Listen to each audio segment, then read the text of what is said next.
Okay, so I will try to reduce my 15 pages of single-spaced text into less than 10 minutes using some art and some stories to pull out some of the main points of what I've written.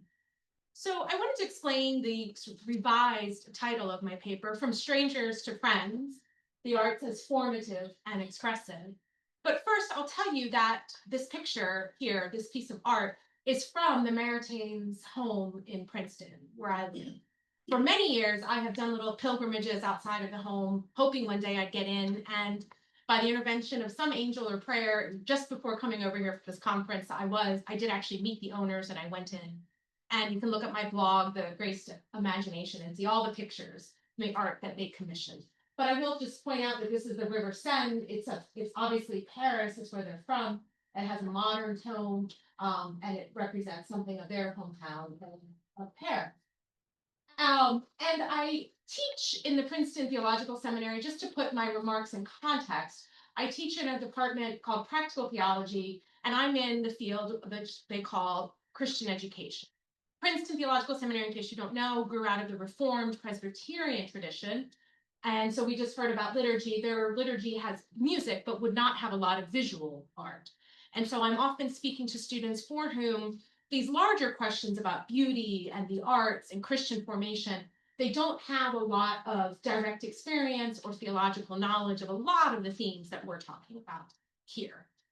And so I assigned a piece called about whether or not music as formative and expressive, from a Protestant scholar, John Whitfield. And one student came up to me afterward and he said, you know, I am a musical performer in the Protestant church, and the dominant ethos really is one of expression. The artist is expressing something spiritual and creating an experience for others in order to be able to experience God. And of course, there's something good about that. But he said for himself, as an excellent performer, he feels this tension because as a musician for the church, the expectation is that the more perfect the performance on a human level, the closer it is to being from God. But he knows there's something wrong with that, because to be a musician is not simply to be a performer, to be a humanly perfect performance, which arouses people to a kind of emotional state.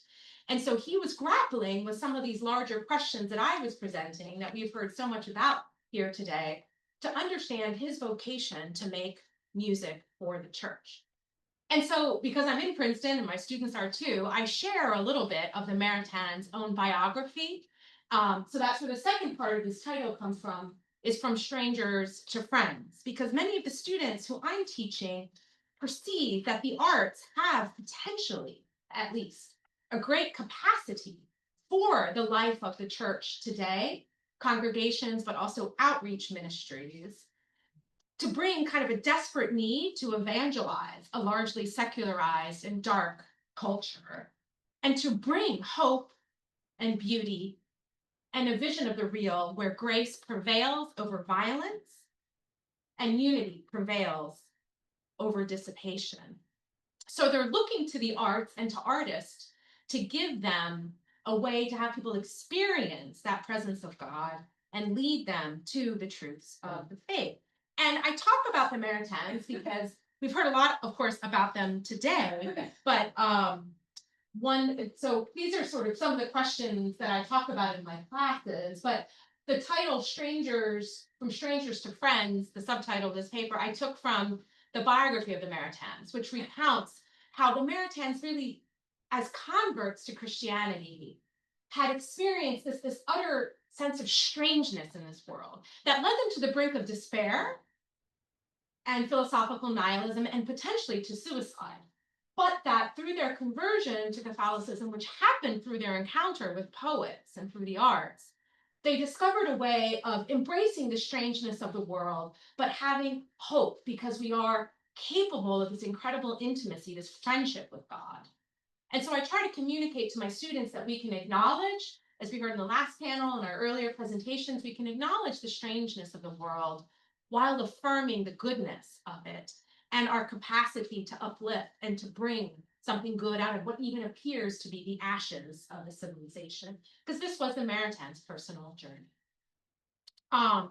So the sections of my paper, by the way, this is also more art from the Maritain's home. It was done by the artist André Girard. It's like a Parisian, all these Parisian scenes.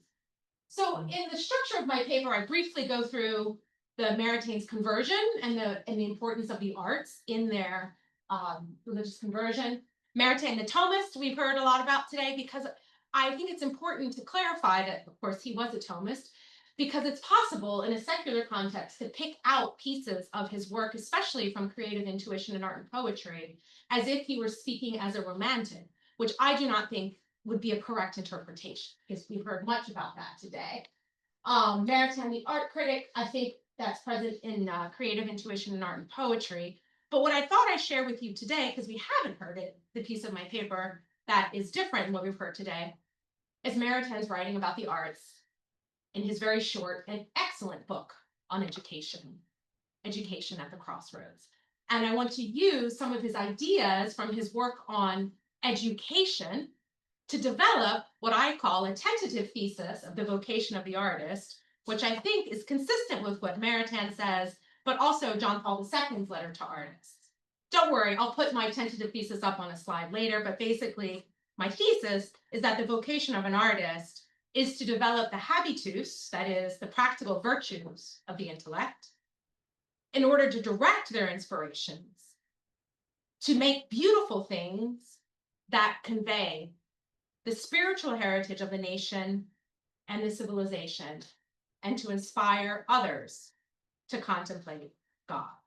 Now, that's a long definition, and it pulls from all of his work, but I'll try to explain how I got there, in particular from his work on education. So in his book, Education at the Crossroads, he talks about music as being a part of the liberal arts. And he talks about music necessitating discipline, virtue, and being tied to holiness. Now, he also, as a good Thomist, talks about the experience of music. He says that it's necessary to make clear that the understanding of the pupil, the inner logic of a Mozart sonata, to be read and discussed from the score. But it is first necessary for the pupil to hear the sonata and be delighted in it, and love it with his ears and with his heart. And again, he's upholding here the role of the senses, because he says man's senses are not that impure element which Puritanism abhorred. He's saying this, by the way, giving a lecture in New Haven, Connecticut, which was a Puritan colony. It's not very puritanical anymore. But he says our senses are not unworthy of reason. Our senses serve reason and convey its food to it. And why is this important? Because all throughout Education at the Crossroads, he's emphasizing the inner dynamism of the student is the end of education. Not the mastery of a particular set of skills or even knowledge, but the cultivation of the inner dynamism of the student himself is the end of education. And if we forget that principle, Maritain fears that we turn upside down the natural and vital tendency of the mind. So we are not meant to turn education into simply mental training, because that neglects the ultimate end of man, which is the contemplative part, which then feeds the practical action in the world. Again, he's not separating, again, he's a Thomist, he's not separating the contemplative from the practical. They're united. But we cannot turn education merely into a practical tool. Neither can we turn the arts purely into something practical or technical, purely that. The arts should delight us and turn our intelligence to questions, to understanding the world better.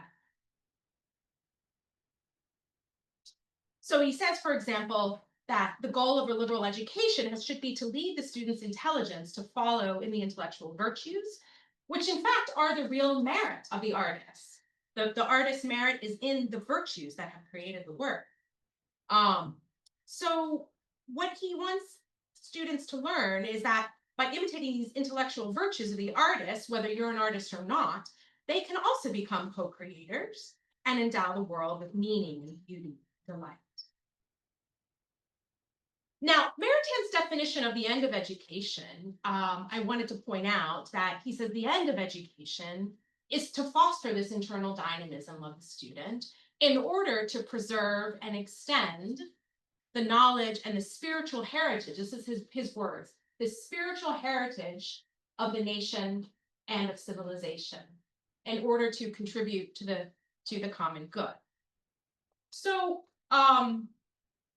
the reason I think that is important, and I now want to just, in the few minutes I have left, I'm cutting my paper very short, but I want to speak a little bit about why Maritain is such an important interlocutor for me to try to present to my students the theology and the vocation of the artist. In a review essay by the pianist Jeremy Begbie, who's also a professor of theology at Duke, he traces, I think, very beautifully the theological changes and understanding of the arts, in particular in certain realms of Protestant theology, which are current in the places where I teach, in which this idea of the human co-creating with God has really sort of been lost. He specifically talks about how in the classical understanding of art, which is mostly what we've heard today, the classical and the medieval, humans are actually co-creating with God, using their intelligence to further the work of the divine.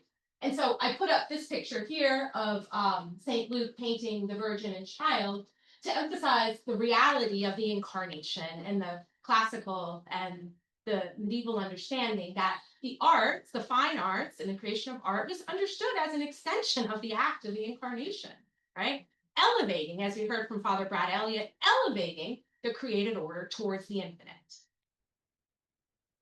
Begbie says that this classical and medieval understanding in theology began to split with the Protestant Reformation. And the human, the connection between the human and the divine, and then he kind of moves forward quickly into Karl Barth's understanding of Christology, where he says that the human and the divine are somehow ontologically related, but the chasm is so big that to speak of human action as kind of co-creating with the divine is almost unspeakable. And the emphasis becomes on what my student said, the human perfection in the art, but not as an extension of the incarnation. And so Begbie says this is why, now the next step down from that is what I think we hear a lot in popular culture outside of theological circles, and something that Maritain was very concerned about and very critical of, the vocation of the artist then outside of the theological circles, but in the modern world, the artist himself is the priest and the prophet, and expressing not only their subjectivity anymore, as in Romanticism, but the collective spirit of the image. And so Begbie traces these theological differences in the understanding of the incarnation and co-creation with God as opening up to actually a collapse of Romanticism and a self-expression of the artist, and opening up the darkness and the absurdity of the created order in forms of nihilism and surrealism, while at the same time elevating that kind of art as having a vocation to express the collective spirit of the age, which we look at and call dark and absurd. And the point I make to my students, and it's very clear in the biography of Maritain, was that the Maritains could accept a world full of pain and suffering, but not absurdity and meaninglessness. So I also just briefly want to say, turning to John Paul II and his letter to artists from 1999, a man who lived under much of the darkness of communism and the denial of the transcendent, and his own kind of Catholic faith and its expression in theater and the art, and his I think, extremely important call to the importance of the arts to show the image of God, to convey the beauty and the goodness, and also just to make this point that artists need the church as much as the church needs the art. That artists have a vocation to be in the world, to create material objects in the world, objects of fine arts, in a way that the preaching of the gospel can become clearer to the human mind. So art can be a kind of evangelization, or at least a complement to it. He calls artists as having a noble ministry. The church needs literary figures, artists, musicians, architects to express the ineffable. And the artists need the church to support them in their vocation for holiness. And the Maritans knew this, which is why they had the Thomistic circles, which is why in their home in Princeton, they had artists, they had Albert Einstein, they had a kind of spirituality of accompaniment of many artists, which I think is maybe why sometimes Maritain is thought of as promoting the art of Rouault, let's say, as the right kind of art. I'm not so sure he's promoting Rouault's art, or is he promoting the journey of the inner person as being extremely important and wanting to respect that responsibility of the artist in his vocation to holiness? I would like to interpret it as that, because I don't actually find the art form to be expressing what I think would be a better expression of art. But that's another conversation. But this kind of spirituality of accompaniment was extremely important to the Maritains to help artists to further their own vocation to holiness, because as we've heard, that will influence their art, but it's also going to influence the culture around them via their art. So I will just finish by putting up by the way, that picture is also from the Maritain home. It is the tile on their floor. And I took a picture of it because it's an abstract geometrical form, which he says in creative intuition in art and poetry, you can do abstract art through geometrical form. And if you want these pictures, they are on my blog, The Graced Imagination. But my thesis, or perhaps my tentative thesis, I'm open to revising it, is that the vocation of the artist, as I said, is to develop the habitus, the practical virtues of the intellect, to direct their inspirations, right? That intelligence is directing those inspirations to make beautiful things. I initially stopped there. Sounds kind of obvious. So I added the second part, perhaps to open up a larger discussion.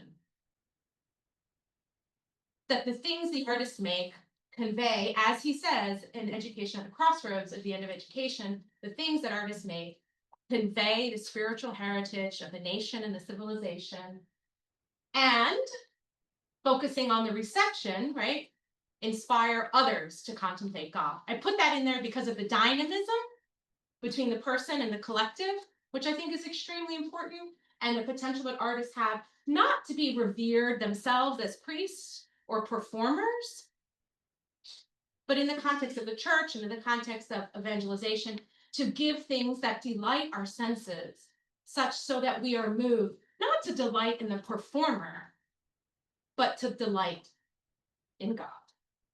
Thank you.